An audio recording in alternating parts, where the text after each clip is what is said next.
Welcome to the World Connect Roundtables, with global leaders elevating the conversation. We have an impressive panel today with us with representatives of reputable organizations representing two countries very close to my heart, Puerto Rico and Costa Rica. I invite you to listen in as we converse about the future of tourism and visitor economy amidst these new world circumstances recovering from the COVID-19 pandemic. I am your host, Layla Tuckler. I am founder of Designer, working with market research, business strategy, marketing and sales, communications, and data analytics. I have built my track record with Telemundo Network NBC in Washington, D.C., with the United Nations Development Program in Nicaragua, and the recruiting and outsourcing firm BMA Group for the Americas, first based out of Puerto Rico and later Costa Rica. And today I am your host. Let me introduce to you our panelists. First, Ana Maria Lopez, Development and Communications VP at Foundation for Puerto Rico, organization whose mission is to transform Puerto Rico into a thriving destination for the world, with purpose of unleashing the island's potential as an active participant in the global economy. Ana Maria is a Harvard University graduate and has formed her experience in sales marketing, business development and client partnerships, as well as content strategy. Thank you, Ana Maria, for being here. I just wanted to say thank you for having me. I'm glad to be part of this conversation. Thank you. Next, we have Ingrid Rivera. She is founder of Rive Consulting, providing marketing and strategic development. She worked with Procter & Gamble for 26 years and later served for 4 years, ending in 2016, leading the Puerto Rico Tourism Company as Executive Director for the Government of Puerto Rico.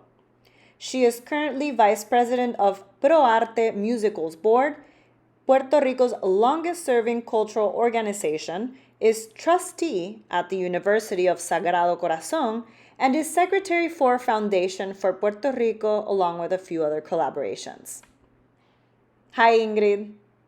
Thank you, Leila, for inviting me. And this is a great panel. We're going to have a lot of fun. Definitely, I'm excited.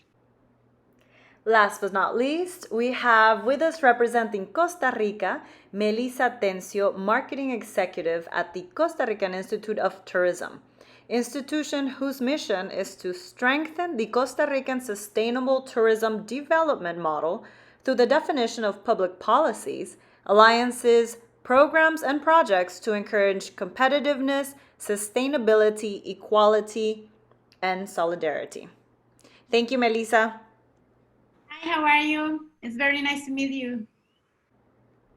I want to thank you all for making the time to be here, stimulating the conversation towards what we hope to see in our countries and present a vision of progress and sustainability, ensuring global collaboration. Thank you all, and let's begin. What trends have developed in the tourism travel sector that you have seen? Let's start with Melissa from the Costa Rica side. I know that prior to COVID, we had certain tendencies in travel, including luxury travel, eco travel, purpose travel, adventure. So there were many things that we were seeing that people were looking for. What trends or what do you see surfacing during or post-COVID? I think the position that Costa Rica has had for many years is going to stand up for us, like the eco sustainability way of living, or it is in our DNA, taking care of nature and taking care of ourselves as a nation.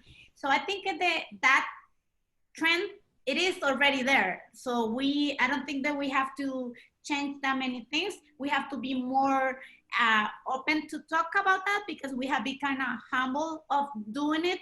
And now is the time to see it, like our private properties or the private sector is being developed that, and also Costa Rica as a country had also prepared our positioning to talk about that. The trend is I need to go out, I need to go it safely, or I think one of the main let's say keywords here is safety.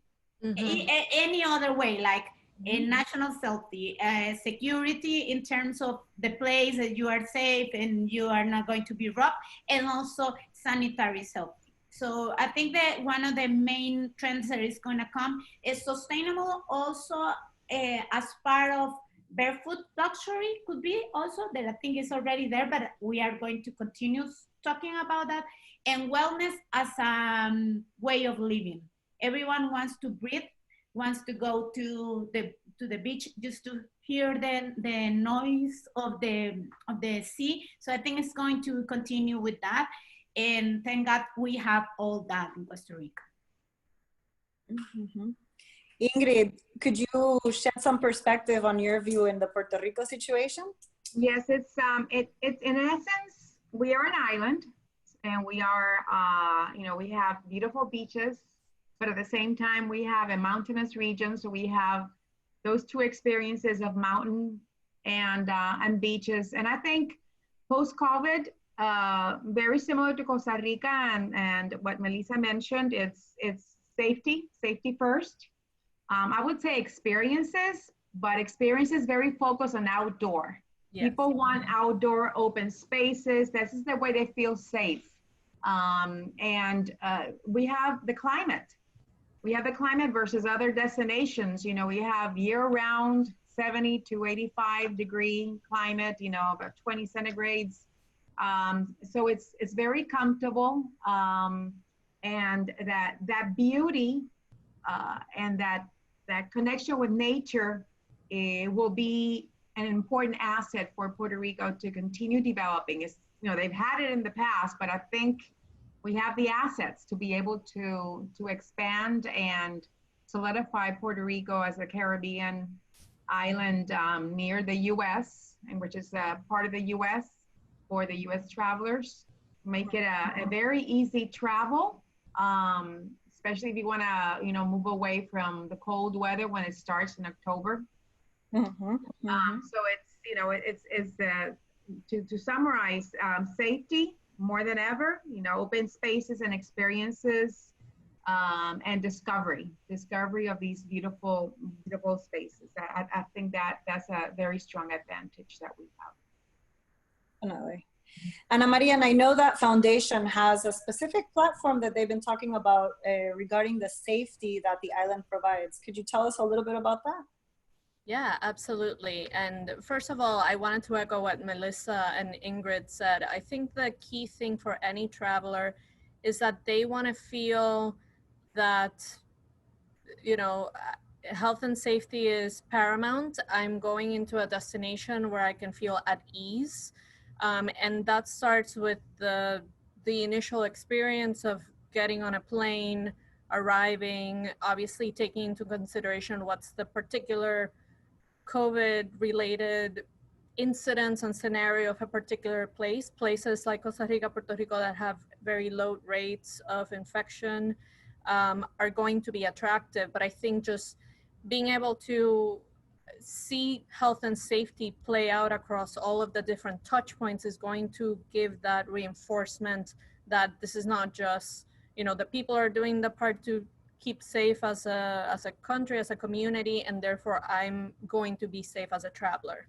The platform that we have been championing at Foundation for Puerto Rico, really from the beginning of this pandemic crisis, is exactly what Ingrid was saying. It's understanding that by nature of being an island, which has in other occasions worked to our detriment, right? When you look at, disasters like a hurricane and whatever, getting resources, getting aid is a challenge because of that geographic position. But in this particular case, we can control the access in and out of Puerto Rico in a way that many other places cannot, right? Because you have access through, cars and trains and public transport.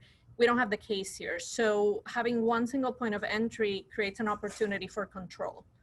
And what we've been championing is what we're calling the implementation of a biological border at the main airport in Puerto Rico. And it's an integrated system that ties together all of the key points that we know are the ways to, test, and that's the use of rapid molecular tests in particular to understand, the incidence of positive cases coming on a plane, because we know what's happening on the island, but how do we control what's coming on a plane, right? So testing, coupled with contact tracing, coupled with an organized quarantine system. How do you quarantine someone who's positive versus negative? What's that flow? And then lastly, obviously, health and hygiene measures that are commonplace throughout any touch point. So that's been something, we've been actively working in designing and scoping and working across the private and public sector to work on the implementation, especially as you start to enter the final phases of economic reopening. Definitely.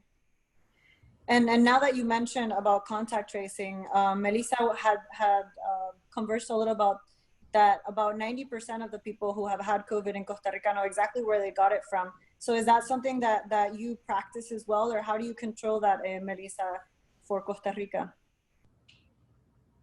I think the key message here was from the very beginning, we start pretty early. Like a lot of people say, we just have 6 cases and all of them were traced. So I think that the decision to start very early when Europe was just starting, and actually we start the lockdown at the same time, the other countries that were doing like with many cases. And that has a risk for the economic system, but it also saves us a lot of people on the hospitals and dead people. So this is, I think, that decision to start early at the very beginning, close borders, which is it was a political, very strong decision. So we were compared to other big countries that had the same decision at the same time that we were, with less cases. Mm-hmm. Mm-hmm. And I think that's something similar to the case of Puerto Rico as well. Actions were taken very early, beginning March 15th, and I think that's been seen throughout the island. Absolutely. And the one thing I wanted to add to the contact tracing piece is that obviously this has been an evolving scenario. We learn new innovations either in testing or contact tracing daily, it feels like, right? So what could have started as a more manual label, a more manual effort, now we are starting to really understand the role that technology can play. Apps, your phone, wristbands, like there's all kinds of innovative, non-intrusive ways of doing it. And I know that there's a big effort underway to identify, those tools, and then obviously create a public awareness campaign too. And also, I think some of the countries that were hitting pretty strong, they have a great health system. So, which is hard to understand why they got to that point.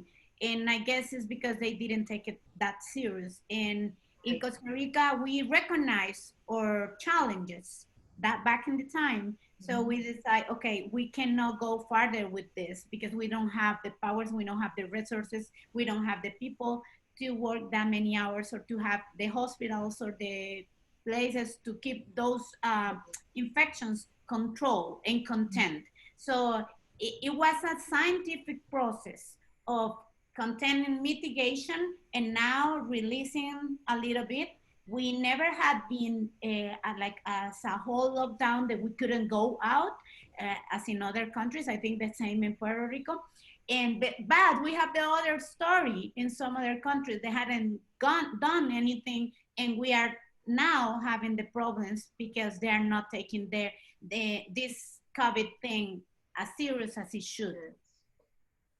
Yes, there are several Latin American countries that are really out of hand right now. So it's terrific what you were able to do. I mean, we also had that early lockdown, but we were much more stricter. People couldn't go out, and it significantly hurt the economy. We're probably now in phase 3 of opening up pretty much everything. I mean, there are certain things. I think in the next phase will probably be totally, but with much more control. X number of people, percentages in malls and restaurants. So it's not full 100%. I mean, I don't think anything's going to be full 100%. We're living in a different environment, and I think it's going to be part of the new normal. Absolutely, that responsibility is on everyone, and on business owners especially, to keep those standards and keep the new rules and regulations, because if we collectively take our guard down, then that's where we get into trouble. I know that there's a lot of mindset shift that needs to happen. People want it to go back to normal, but the truth is, as Ingrid said, there's no going back to normal. Normal was the problem. So this is our new way of living. And again, I'd like to understand from your guys' perspective, how do you see sustainability playing in this new normal? Now that we've had, I want to say, a break from human damage, our forests have gotten greener. Animals are starting to come out of their shells. So we see a lot of more interaction with nature. We see a lot of more growth in that sense. So how do we ensure that once humans are back into their regular world, or that we keep that kind of mindset, and that we think a bit more environmentally friendly? So how do you see sustainability playing here? Anyone want to chime in? I think from our perspective is those who are interesting before are going to continue and can be harder. And we may get a new ones on board. But it's a decision now that we are using a lot of discardable masks and things like that that are not really helping, and are not going to help our environment. So we need to take very conscious about that. A lot of people in Costa Rica is using the reusable ones, and I hope that it continues like that, and we can, make this as a rule, because it doesn't matter that everything has to be discardable. You have the ways not to do it in that way. And where you throw them away is going to be important. And also it's a mindset. I don't think it's going, like, if you are not interested into it, it is very hard that you are going to be like the 4 ambiences of the sustainability, which are the social part, the economics, and also taking care of your environment has to be there, but not all of them are in the same level. Yeah, and what I was going to add, I think it's 2 things. You are likely going to see, as we were talking about the trends, the trend to be outside, to be outdoors, is going to be the preferred way. No one wants to go to a big concert or an enclosed restaurant even, or all kinds of things. So I think being out in the outdoors should hopefully create a kind of like collective consciousness. But I think the other thing is, like Melissa was saying, people who are interested in this are going to continue to be interested. I think this is going to raise the profile collectively. And in that way, a tourist is voting with their dollars in terms of where they choose to invest to travel, because it's a place that hopefully reflects their values back to them. So if you see a larger swath of the population who is really, thinking about travel's already becoming so much riskier, right? So you wanted to make it count, both in terms of the experience that I'm having, but also what effect does that have on the economy that I'm visiting and the experience that I'm looking to have. So if more people are demanding that from their experience, then it's up to the destination to really provide something that meets the expectation. And otherwise, it's going to be this incremental negative effect on tourism, right, which has already suffered tremendously because of the lockdown. And it might be a forcing mechanism in many ways that may not have been, the pressure may not have been there as specific before, but I think it's going to create different kinds of incentives. Mhm. And if I may add, I think the whole environment and the whole situation that we've lived has created consciousness of life itself. You Mhm. know, breathing cleaner air, seeing birds and animals that usually wouldn't go out, eh, greener things around your house, you know, a greener environment, and eating healthy things. It's just whole. It's sort of like a you would do like a delete and a restart of life. And I think that's going to spill over in the experiences that you want to live in your own country as well as in travel. If we go back to what the actual definition of sustainable tourism, it's really visiting somewhere as a tourist and trying to make a positive impact on the environment, society, and the economy. And I think that consciousness that the pandemic crisis has created upon us will take it to that level, and we'll see that in the way that we want to experience places, seeing the birds, experiencing nature, eating things from la tierra, from the earth. Um, this whole concept of farm to table, I think is going to take it to the next level. So it's going to fine tune it even more, and we'll go with a different mindset when we start getting on planes and going to visit new places. Mhm. And also we have found that nature is one of the most important things in the world because we really need them. We need them to live, to breathe, to eat, and also to enjoy yourselves because we haven't been born to be locked down. Everyone is waiting to go out at least to breathe. I have I'm very grateful to live outside the city. So I have a backyard. A lot of people don't have it. So I think I have heard so many trends in Spain that a lot of people live in buildings. They are trying to get a little bit out of the city to have a house with a backyard. Doesn't matter how big it is. It's just they need to breathe and they don't want to be that close to anyone. So I think that's one of the experiences that we as a Latin countries, I think we have the power to embrace that to the tourists that you are going to really join nature here.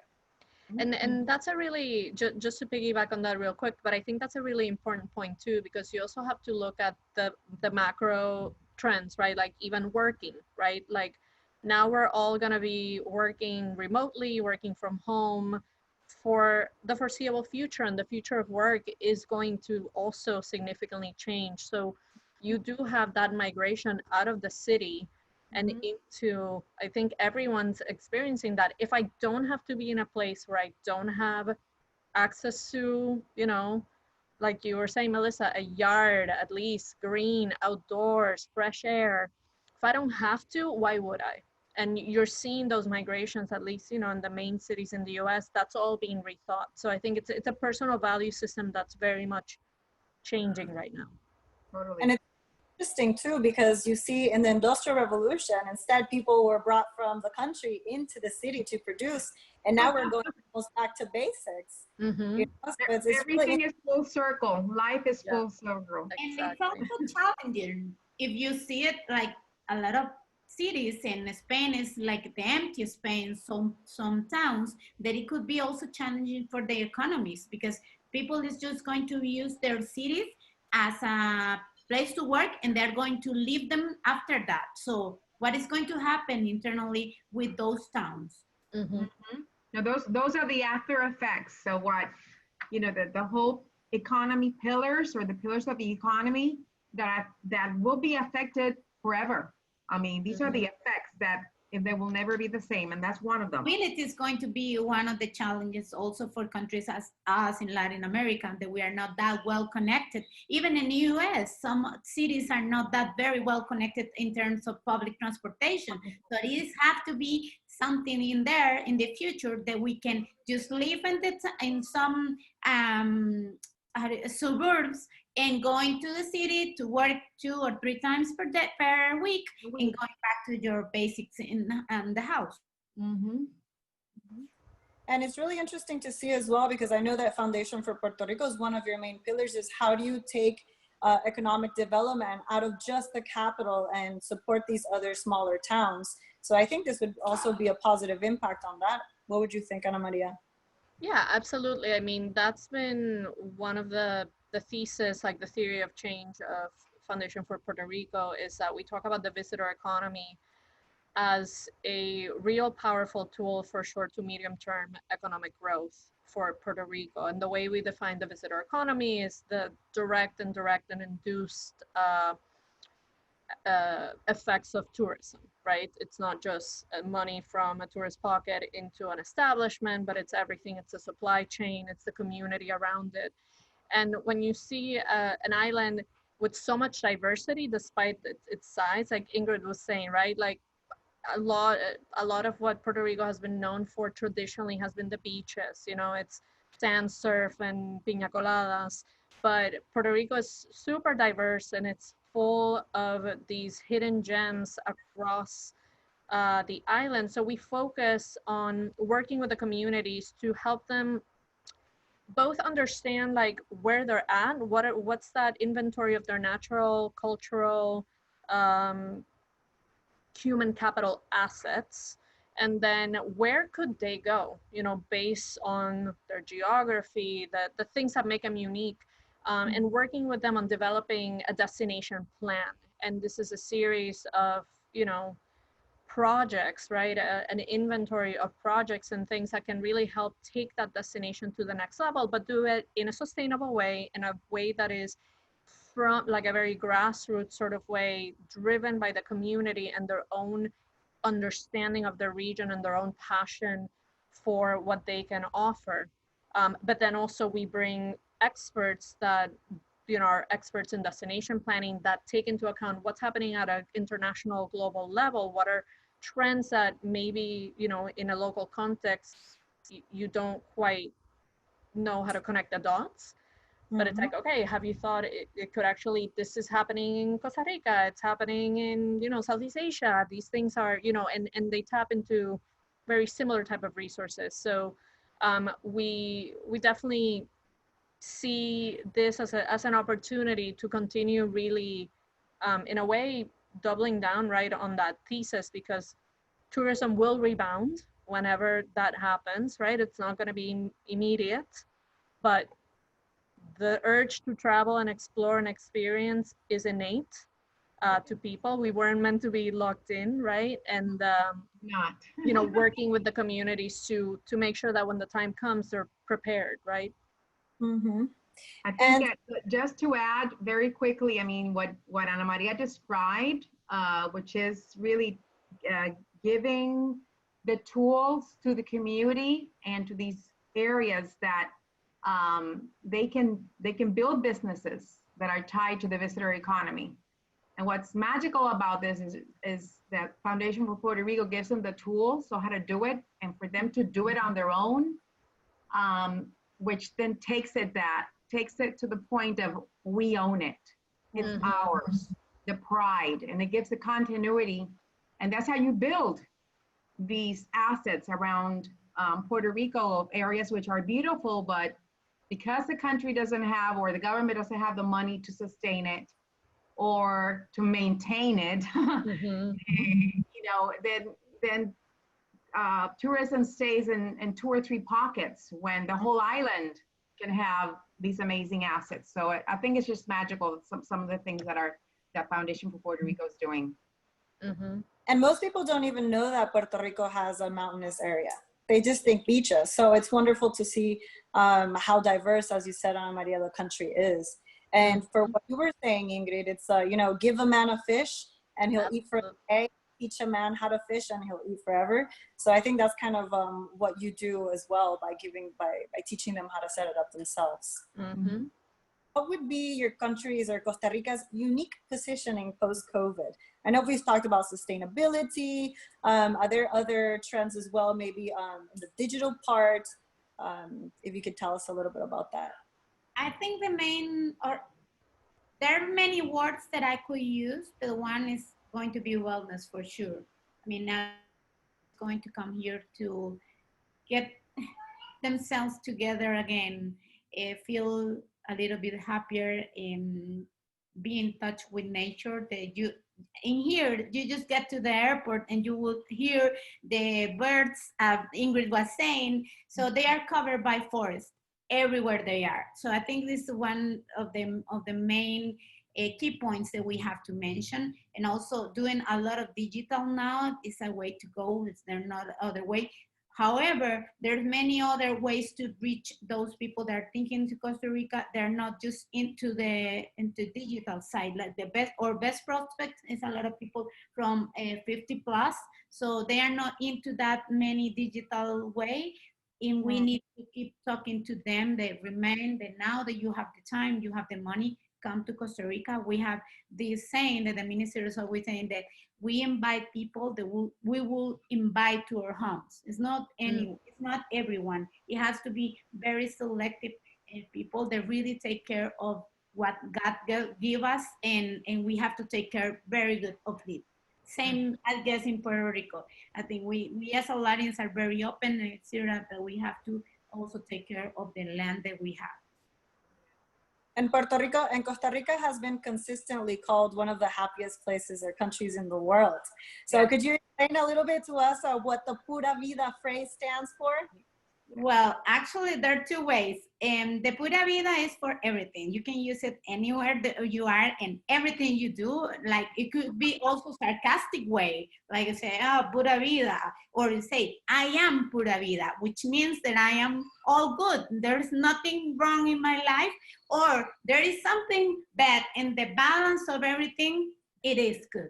And also, it is very hard to explain. You have to live it. If you haven't come, you have to just let it go. This is the basic of it. And we have to discuss before about the slow tourism. I think there is a way in Costa Rica that has been working on that pretty strong. When you go to the Caribbean side, it's a vibe that I can describe, but it's very different than the Pacific side. Also, the main parts of the country is another story. So we are very small country, but it's very diversity. And also about the being the happiest place in the country and the world, it's not about because we are very happy all the time. It's because we take care of nature also. Our footprint in nature is very small. So I think they have 3 pillars in that survey that is about how you feel about your life in general terms, how is your footprint in the nature, and also the economic system that we have, not just the economic, the well-being that we are surrounded by with those decisions that had been made 50 years ago that make us feel safe in our own country.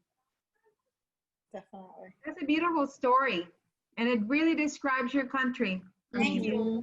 That's what I felt when I went. Thank you. Same. Would you say that there's a phrase that would describe Puerto Rico's feel?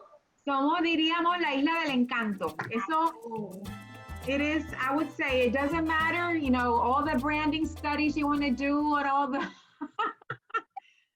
you know, at the essence of who we are and what we are, somos la isla del encanto. Con el ay bendito mezclado, you know? I would say that's our essence. El encanto is enchantment, it's magical, it's, you know, it's an island, water and mountains and greenery and fruits and beautiful birds.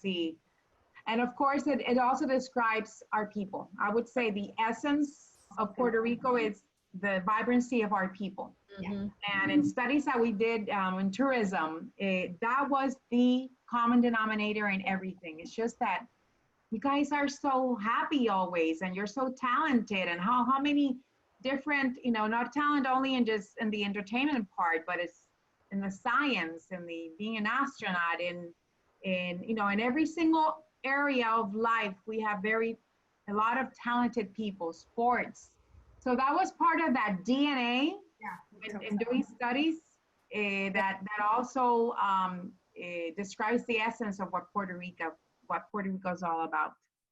Definitely. And I would say, you know, if you ask about what makes our country unique, you know, again, post-COVID is being the island, being able to control a little bit this whole essence of us trying to minimize the COVID spread. Now we're going to take it to the next level with the bio border idea. Hopefully, we'll be able to do something and complete that before July 15th, which is the Exactly. official opening of tourism for Puerto Rico for the world. Mm-hmm.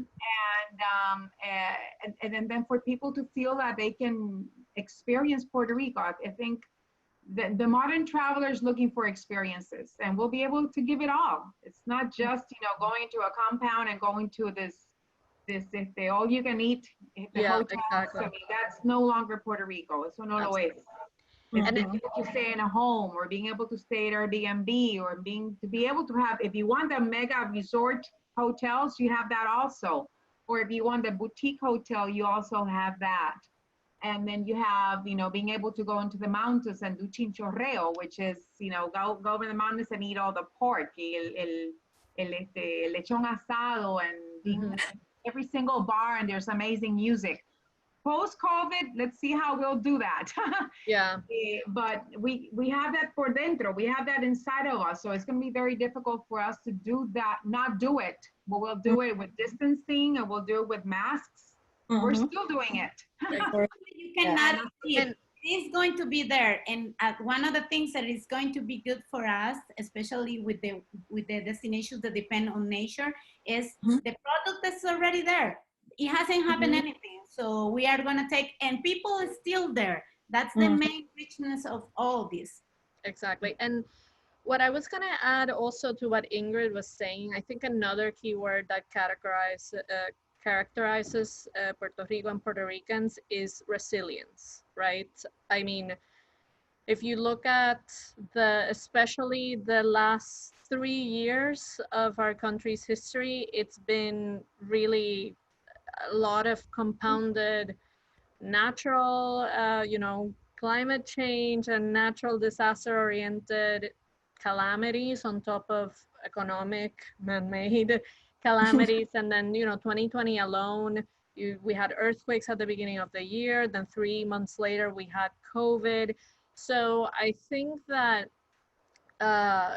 Puerto Ricans, in a way, have really been forced to become resilient. And in resilience, there's innovation, there's knowing that, we've been through something, frankly, in a way much worse, because talk about a lockdown and then no electricity for months and months, and no communication, and no, like a different type of emergency, right? So I think that it's really instilled a like yo no me quito vibe in Puerto Ricans of just like, we're gonna keep going, a real sense of solidarity. And I think you really saw that even during the lockdown of, we had very strict guidelines. We had curfew at 7 p.m. for 3 months. I mean, that's intense.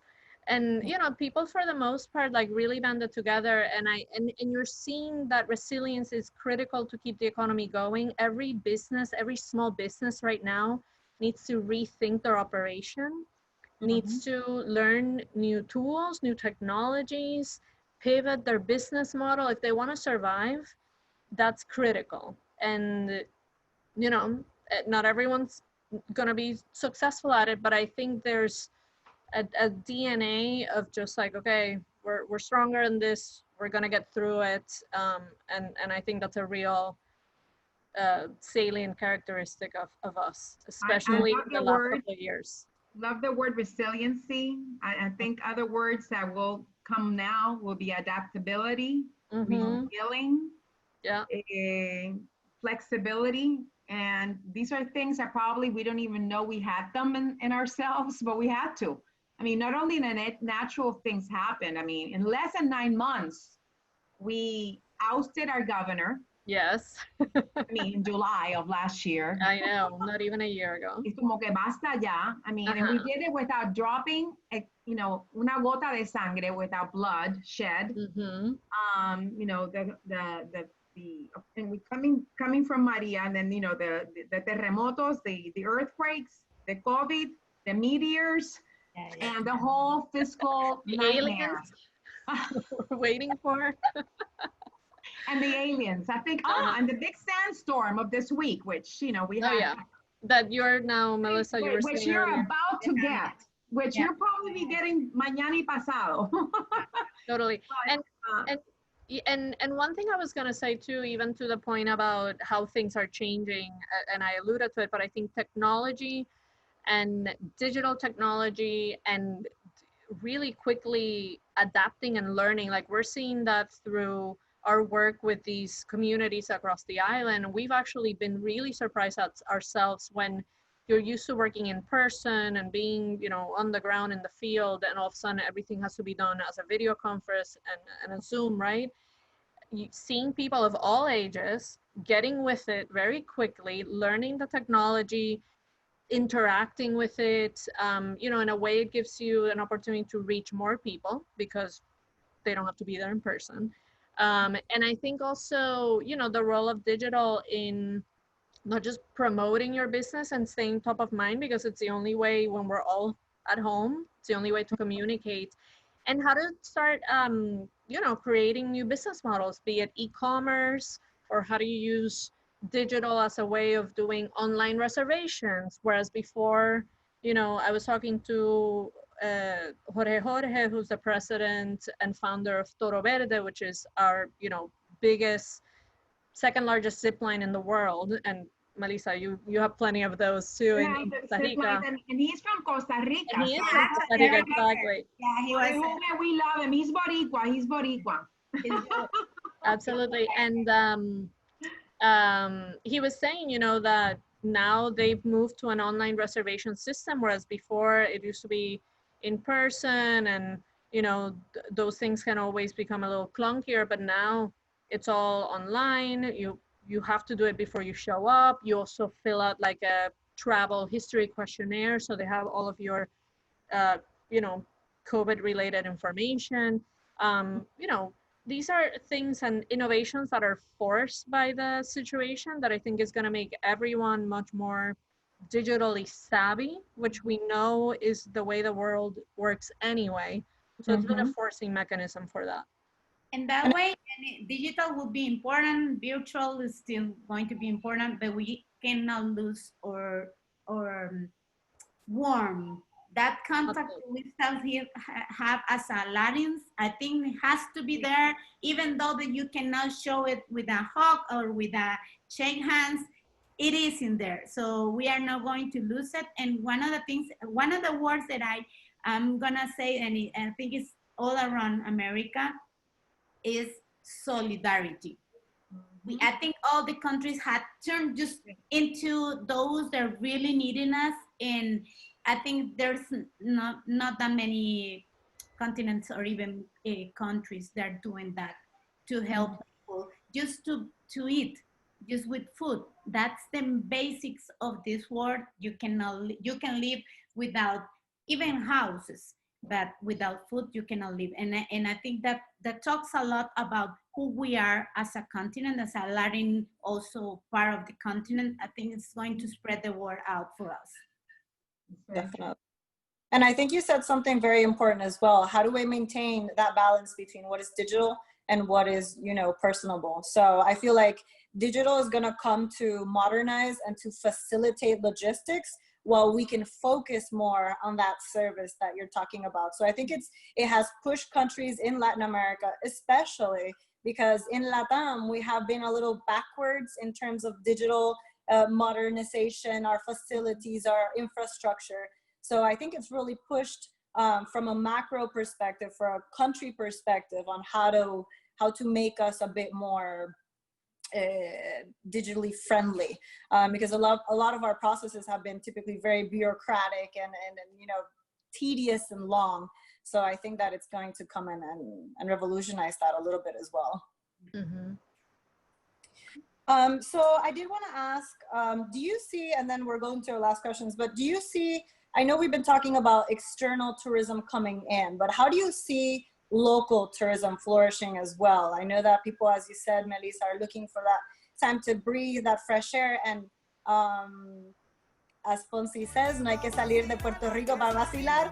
Same happens in Costa Rica because we have everything. So do you feel that people have been wanting to experience that themselves instead of looking that externally? In our case, our basics of the statistics says that 20% of our tourism in Costa Rica is domestic, which is not that big. And we are not that many people, and our offer is quite longer and bigger. So it is not going to fill that gap that we have from international tourism. But they are willing to go out. They're waiting to open the beaches. That's the only thing that everyone is waiting. And some parks that are closed, also national parks and also private properties that have big places as a forest or private properties, and they're just waiting to do that. However, I think people are still afraid of go out. At least the ones that had the money to go out and they still have works and etc. They are afraid of going out because the virus is everywhere now, and that's a challenge now. This is why the protocols are gonna come to life that makes you feel comfortable and secure and safe when you are to some specific place. I definitely agree. Protocols will make, and I've seen it when I've gone to a few restaurants, the places that have seemed more stringent make me feel more at ease. And as a communications expert, Ana Maria, how would you say that we can get to kind of help people change that mindset from fear of going out to doing it safely? Well, I think it's at this point hopefully we know what we need to do, right? There's like certain things that are standard. Wear a mask, wash your hands, use sanitizer, don't be in like enclosed spaces, keep social distancing. Like we know that if you follow those guidelines, your risk goes significantly down. It's never going to be 100% gone unless you never leave your house, and that's just a gamble that I think everyone individually needs to make. And you know, we can't live locked in for another year and a half until there's a vaccine, but we can do what we can to minimize that risk. And I think it's just as important, just like you were saying, Leila, when you go to an establishment and you see them following the protocol, it gives you ease, right? It's the same thing as I was talking about the biological border, right? If you're a tourist and you get to our airport and you see that there's a strict protocol, you're like, okay, these people are taking it seriously. I'm going to be taken care of. As opposed to you go and it's loosey goosey, there's no rules, it's, you know, it's optional, then it makes you feel nervous, right? So it's, I don't think we can reinforce this enough. I think businesses, for example, need to set the example because they're also responsible for their own staff, right? Like people are nervous going to work, just exposing themselves because they have to. So how do you, let's say as a business owner, be at a hotel, a restaurant, an attraction, set the example, reinforce it daily, make sure that that's being communicated to clients and guests. And I think, you know, like we, for example, at Foundation have started this conversation series and we call it Stay Open, Stay Safe. And we do it every week and we have conversations with different people in, be it, you know, areas related to the pieces of the bio border that I talked about or tourism. And I think it's just that constant reinforcement. Like if we want to stay open, we have to stay safe. If not, we're going to find ourselves into another V2, you know, version 2 of this. And that's the thing that no one wants. So I think there's a lot of continual like public awareness that needs to happen. I think there's a great opportunity for major media to come together in the same way that I think they had a consistent message of stay home and together we're going to stop this virus. I think we need to go into the next stage of don't let your guard down. It is personal responsibility, but you do have to kind of check those boxes mentally every day you go out, and the businesses need to reinforce it as well. It needs to be everywhere you go, you need to see it. Yes, I mean, and the government can't have the responsibility of babysitting everybody. Exactly. I mean, I think we're at a level now that it's really your responsibility, and it's good that the media is talking about examples when people have not been responsible. You know, it helps remind people this is not over yet. Oh yeah, and we're seeing it now, right? Like Texas, Florida, Arizona, like what's happening in the US, it's very worrisome Very worse. to all of us, right? And that's an example of when you don't, you know, you don't follow the protocol, you don't give it time, you don't take the measures, that's what can happen. So there's the cautionary tale to look at. Definitely. But to answer your question, Leila, related to local tourism, Puerto Rico is about 35–40%, depending on the time of the year. For example, during summertime, the hotels survive with local tourism, and campaign for Puerto Rico started about 2 weeks ago. So Puerto Rico is open for local tourism with special deals and offers for the local who lives in Puerto Rico and wants to vacation in the East Coast or the West Coast in Puerto Rico, go to the mountains. So it is a very important component to hotel owners. That absolutely. Summertime and Semana Santa, I mean, those are times that are very important that the locals fill up and pack up, the occupancy levels. Yeah, and actually to that point, I just happened to see today that because of this campaign, I think the hotel occupancy jumped like 6% in a week, the first week.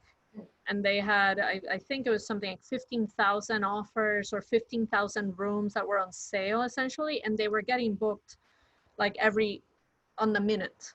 So it's at least seeming like it's a successful effort, but obviously there's only so much locally that we can sustain. Definitely. And what kinds, and this is to wrap up a little bit on what you see as the future for countries, Puerto Rico and Costa Rica, what kind of industries do you feel are that you're looking to attract into the country? What other than tourism do you feel will sustain or will be growing in each of the countries for both of you? Melissa, you want to go first? Yeah, thank you. I think the construction is going to go up for a while because Costa Rica is very focused on getting new, the train, the electrical train is in the, in the talk, and also a lot of international companies, I think they're gonna come. The international investment is going to grow importantly. A lot of companies, I think they're going to feel that this is a safe country to come and invest. So I think those are the two. And within the tourism industry could be also MICE. It is going to be very important. They're waiting, like the international companies that we have here, they're waiting to come because they have to do trainings. They have a lot of expats coming here. Yes. So this is going to be natural and organic growth. That's great. In Puerto Rico, I mean, beyond tourism, which represents about 7 to 8% of the PIB, MICE is going to be, I believe, it's also going to be important because there's a lot of local and international companies that are here. But there's a special effort to bring new pharmaceutical industries to come and set up plants here. We at Puerto Rico, there was a point, in the 70s, 80s, and 90s where manufacturing represents about 45% of our income, and but because of we, a reduction on incentives. Many manufacturing companies have left Puerto Rico, pharmaceuticals, and there's an effort at a federal level in Washington to have design new incentives for them to come back, and it's all tied in to the supply chain point. A lot of the supply chain for the U.S. was very far away. You know, for example, China, and so the idea is to have a U.S. territory like Puerto Rico be able to manufacture things that can easily be transported to back to the U.S. So that's looking apparently pretty good. So that's one area. I would say there's a lot of federal funding coming in because of FEMA and because of post Maria, a lot of funds that have not been released. So that's going to propel a lot of construction of houses and bridges and the roads, get them fixed. So the construction part, I believe, is also going to have an injection purely because new money is coming in from the US, okay? It's not self-sustaining. Porque estamos en bancarrota. This is a pretty much bankrupt island. And third, I would say because the resiliency and the inventive and creativity of new businesses and technology coming up. Creativity related to technology, I believe that's also because when there's a need, people get very creative. There's a lot of help and a lot of hand holding and a lot of coaching in people being able to have startups and getting small businesses started. So I would say those three areas. Mana Maria, you're very connected to the things that are happening with startups, so maybe you can address that. No, I mean, that's absolutely what I was going to say. Puerto Rico has been developing, especially over the last 10 years, a growing entrepreneurial tech startup ecosystem, incubators and accelerators, and you know, we're still way behind in terms of funding and access to capital, but it's in a better position than it has been. And I think, like to Ingrid's point, I think that's only going to keep growing. And it kind of goes back to also what we were saying in terms of the disruption of the workforce, right? I think that there's also a tremendous opportunity for a very thriving professional service industry around, you know, high tech or those kind of professional roles that, you know, consulting and gig economy type of work, and young workers who will think about, you know, why do I want to be in a 300 square foot apartment in New York City where I can be working in Puerto Rico and just exporting my services either locally or internationally. So I think that's going to be a really interesting opportunity on top of what Ingrid described in terms of pharma and construction. Melissa, and I remember when I was living and working in Costa Rica, manufacturing was also pretty big there, as well as shared service centers. What do you see that still as some of the type of services that Costa Rica is going to provide externally? Or I know that digital and technology was also a big one as well, with everything that's happened with COVID. Do you see IT and digital and other kinds of services sprouting? Yeah, I think it's going to be growing. We have heard many companies are going to move more services. The ones that already have, they are increasing their services in Costa Rica. And I have heard many years ago a story that really liked me. And it was, they have choose, it was a call center between Costa Rica and another country because of warm. Because when you were talking to a tico, you felt it, like they were very interested in how you are. They really ask you, how are you? Because they're really interested in you. And that makes a difference in the workforce. And I think it's going to continue growing that part. Also, pharmaceuticals are going to be part of it. And especially because of the term that we have been discussing, the safety of the country in general terms, from the political perspective and also from the social perspective, is going to continue like that way I hope so. So I guess there are many. What happens is they're asking for very specialized workplace. So we really need to keep growing on the educational system in order to provide those companies the right people. A good point. Very interesting. All right. Well, that has been an incredible conversation. I know that we could spend a few more hours here, but I'm going to stop it there and thank you for your time. I don't know if you guys have any other comments that you would like to add for the people that are watching regarding your countries. I think thanks for the opportunity. Come to Costa Rica, come to Puerto Rico, help the tourism. Yes, we should go. Absolutely. We should do it both, you know? Exactly. We go visit Costa Rica, we help you and you help us. I owe you a visit for sure.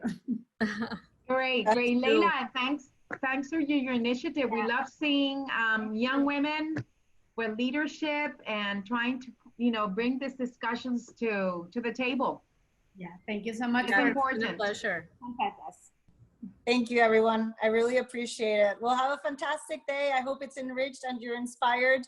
Have a beautiful weekend, and I hope that we continue connecting. Thank you. Absolutely. Bye. Thank you. Nice meeting you, Melissa. Nice to meet you.